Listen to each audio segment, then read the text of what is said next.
Ukrainian President Vladimir Zelensky said about 12 million people in the country had been displaced by the war, and another 5.5 million had fled the country.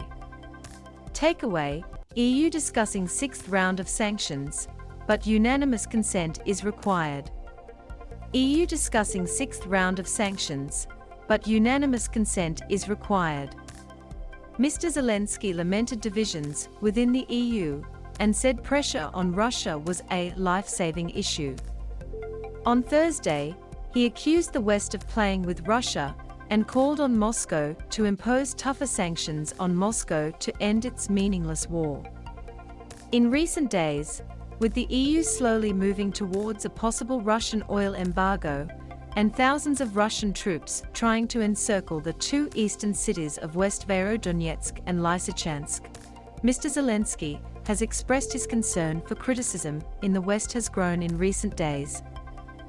3 months after invading Ukraine, Russia has halted its offensive against the capital, Kiev, and is seeking to consolidate control of the industrial zone in eastern Donbass, which has supported a separatist insurgency since 2014.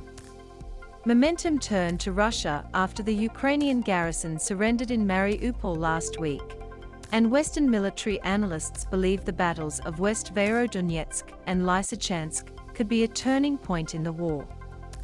Volodymyr Zelensky says his country will remain independent, the only question is how much it will cost. Ukraine will always be an independent country and will not be broken. The only question is what price will our people pay for their freedom, and what price will Russia pay for this senseless war against us, Zelensky said in an evening speech. If the world sees the situation in Ukraine as facing the same situation, if the people in power are not messing with Russia, but really pushing for an end to the war, then catastrophic events can still be stopped. Mr. Zelensky complained about divisions within the EU over further sanctions on Russia and asked why some countries were allowed to block the plan.